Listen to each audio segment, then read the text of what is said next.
Danny here. Alright, so I don't really know what to talk about for this, but I kind of figured, hey, I got a chance, let's make another video. I did notice, though, that there is some things about me I didn't tell you that I should have in my first video. Thing one, Nick Jonas. I'm kind of a music buff, but Nick Jonas, let's just go with Nick for now. Okay. I love him. His new song Levels, I mean, I don't really know how new it is because I only just discovered it, but it could be like forever old. And by forever, I mean a couple weeks. Because I was keeping up. Then I got distracted. But his new song Levels, stuck all up in this cranium. It's a great song. I love it. That video, we won't even go into the details about that video. Anywho, I actually started out not liking the Jonas Brothers. I hated them. Like, when I was very little, tiny baby. Like, 12. I hated them. I hated them because everyone loved them. And I was that middle schooler. I was like, no. You guys like the Jonas Brothers? Well, I like Fall Out Boy. Screw the Jonas Brothers. Never really came into my head that Fall Out Boy, every teenage girl loves Fall Out Boy. Every teenage girl loves Pete Wentz. I loved Pete Wentz. Pete Wentz was practically my husband in my head. Yeah. Anyway. So I hated the Jonas Brothers, and then I had this dream. Now, I'm not going to go into details about the dream. That's for another time if you're interested.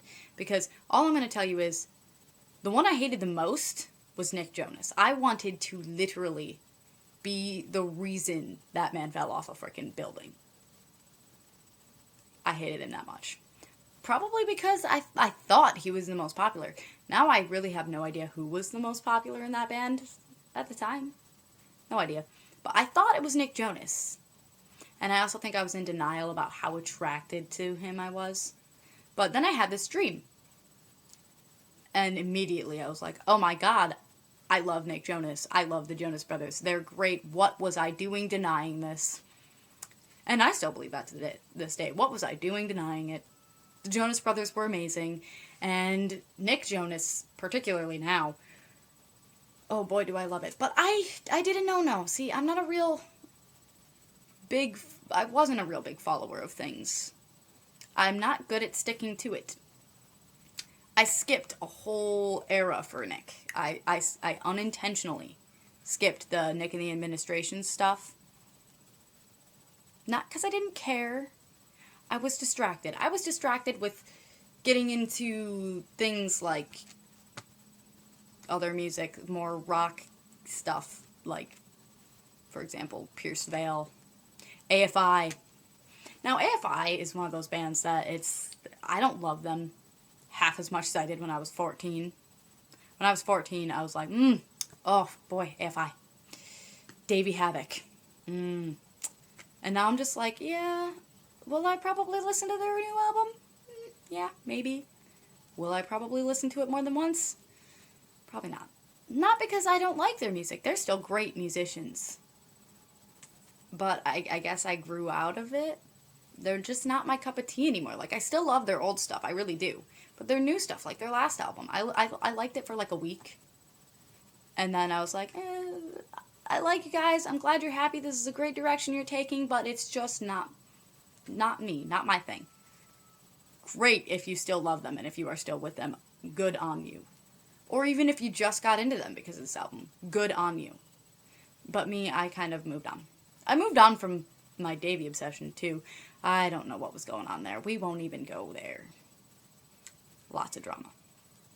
But, one thing I never did move on from, I guess, was Nick Jonas. I accidentally skipped Nick Jonas and the Administrations or whatever because I was distracted with other celebrity crushes that were a little more blam in my face at the time. Yeah. But, then I, last year, rediscovered my love for Nick Jonas. And it's left me with Levels stuck in my head all day and annoying the crap out of everybody. But, you know what? There is one musician I've noticed I've never skipped an era that I've lived through. I've never, ever grown out of him. And I never will. It's obvious. I mean, I am 21 years old. If I haven't grown out of this man by now, I never will. And that is Michael Jackson. I wasn't going to tell you guys this because it's such a controversial subject. I'm not, like, ashamed to love Michael Jackson. In fact, I am damn proud. Excuse my language. I am proud to love Michael Jackson. I really am. But I know the drama it can start. So here I am saying, I love Michael Jackson. If you don't, fine. I don't want to get any hate in this, so don't. Just don't, because it's going to get deleted and I'm not going to care. So, I've loved him for, like, ever. I can't think of a time in my life where I did not love Michael Jackson. When I was 5 years old, it was, Mom, I'm going to marry Michael. 2009 was the second worst year of my life. Like, literally the second worst year. The first worst year being 2014, but we will not go into that. It's just something I don't want to talk about. It was very hard. You'll probably know someday. But the day Michael died, my mother had to call me to see if I was okay. My friend, whose house I was at, just stared at me, not knowing how to help me. Because I loved him so much. I was a mess. I was a mess for a couple months. I did not leave my room. The only time I left was to go to the bathroom. People had to bring my food to me because I was not eating. That is not healthy, people, though. Don't do that. But I did eventually get okay. I'm okay. I'll never be over it, probably, but I am okay. Now, I just wanted to make this video to talk, and I just accidentally talked way more than I meant to. But to end this video, I'm just going to go with, there's a couple more things you know I like. I'm a music buff. I like rock music. I still do. I have not grown out of that. I love Nick Jonas, especially lately. And Michael Jackson is everything. So, I'm going to go because this video is way longer than I meant for it to be, but that's okay. So, bye.